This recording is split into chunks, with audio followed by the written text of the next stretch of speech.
Nagkakaroon ngayon magkakaroon ng Game 5 dito sa Converge versus SMB pagkatapos natalunin itong Converge ang San Miguel at hindi naging dikit yung laban.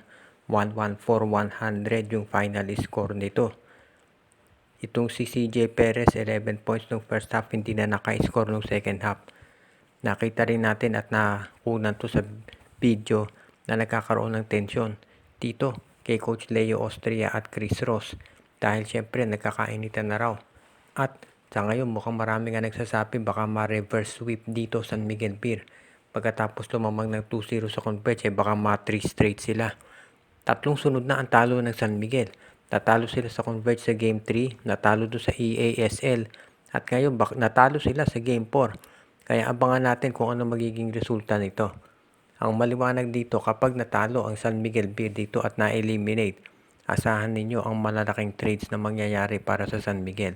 At baka mapalitan na rin itong si George Gallant.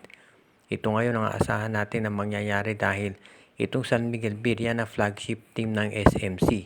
So, hindi siyempre papayag si Boss Ramon Ang na ganito ang mangyari dyan. Kaya abangan na lang natin kung ano magiging sitwasyon dito at kailangan subaybayan mabuti dahil parang hindi kontento o parang nakakaroon ng tensyon yung mga players at coaches. Kaya abangan natin kung magkakaroon ngayon ng major changes dito. Ang sabi nga nila, kinakailangan mag-champion ng San Miguel Beer dito dahil pag natalo sila ng maaga, lalo na at na-eliminate ng Converge. Aba major disappointment yan para dito sa franchise syempre. Kaya yan ngayon ang pag-aaralang mabuti dito sa SMB. Huwag na tayo magulat kung kumuha yan ng player sa Northport at Terra Firma. Pero ang pinakamalaking tanong ay kung mananatili pa ba sa pwesto itong si George Gallant kapag ganito ang nangyari. Mukhang lumalaki na talaga ang tsansa na itong si Troy Rosario ay lilipat dito sa Barangay Ginebra. Dahil ayon doon sa mga reports na lumabas, mukhang walang nangyari dito sa usapan ng TNT at ni Troy Rosario kung saan nagkita sila. Kaya ngayon kung sakasakali na ito si Troy Rosario ay lilipat sa Ginebra, lalong lalakas yung lineup ni Coach Tim Cone. Totoo na hindi makapaglalaro si Troy Rosario ngayon dito sa Ginebra sa Commissioner's Cup. Dahil kung magkakaroon ng lipatan ay mangyayari yan pagkatapos nitong Commissioner's Cup. Pero mukhang excited na itong si Rosario na maglaro para dito sa SMB. At yan, o dito sa Ginebra rather, at yan ang aabangan natin. Alam natin kung bakit gusto ni Troy Rosario sa Ginebra. Sinabi niya, bata pa siya, dyan na talaga team niya. At ang Ginebra naman, kailangan si Troy Rosario dahil wala silang big men. Si Isaac Go matagal hindi makapaglalaro. At si Japet Aguilar, hindi naman niya kayang mag-isa. Si Jamie Malonzo at si Jeremiah Gray nagre-recover pa sa injury, kaya kulang talaga sa tao ang Ginebra. At yan ang aabangan natin ngayon dito kung anong mga pagbabago ang pwedeng mangyari sa Barangay Ginebra. Bukod dito sa pagkuha kay Troy Rosario, meron pa yung ibang players sigurado na kukunin bago magsimula ang Commissioner's Cup para lalong mapalakas yung kanilang roster. Dahil alam nila na magkakaroon ng build-up ng ibang kupunan at syempre, itong si Justin Baltasar maglalaro na yan para sa Converge next conference. At yan ang aabangan natin.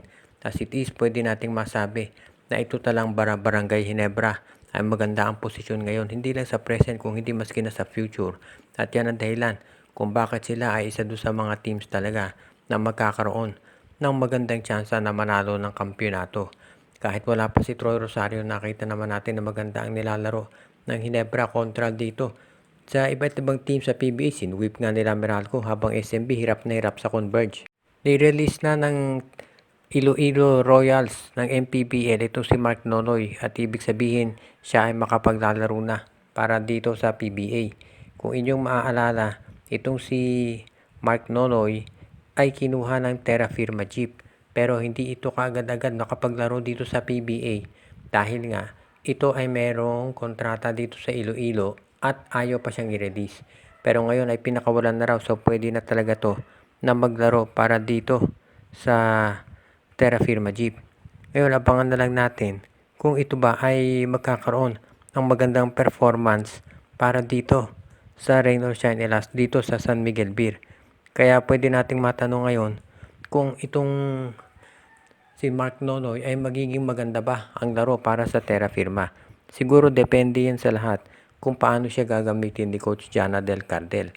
Alam natin pinagpalit ng Terra Firma yung kanilang first round draft pick para dito sa 8th round sa draft pick ng Ginebra. So nangyari si RJ Barrientos pinagpalit kay Mark Nonoy.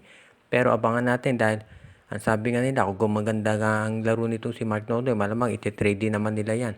So anyway, itong si Nonoy, sigurado ko mag-suit up yan sa Terra Firma sa Commissioner's Cup dahil meron ng clearance. At tignan natin dahil nangangailangan ng additional point guard ng Terra Firma lalo na at nagka-injury nga itong si Wamit Yongson.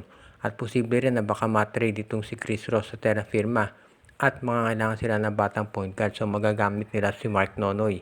Ito ngayon ang aabangan natin dito sa Terra Firma kung matutuloy nga yung mga pagbabago na binabalak ng management na sinasabi na gagawin nila para maging mas competitive yung kanilang lineup.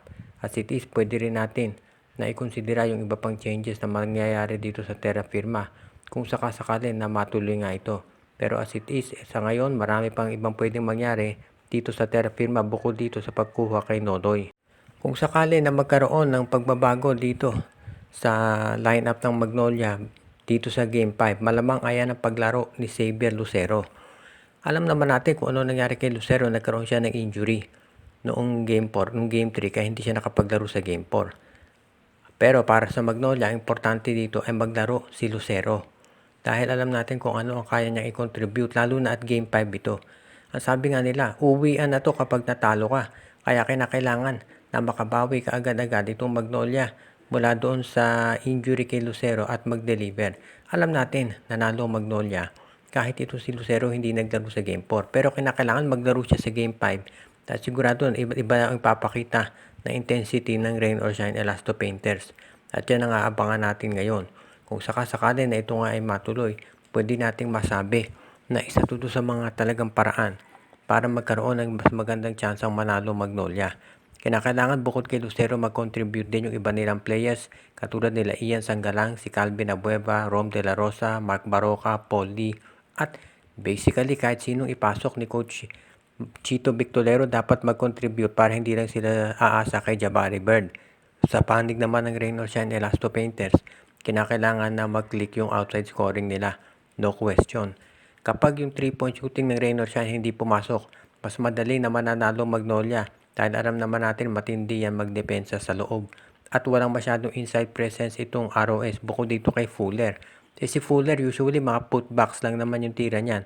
At walang masyadong post-up game itong sila Kit Datu at yung iba pang big men ng ROS. Nagre-rely talaga sila sa 3-point shooting at fast break.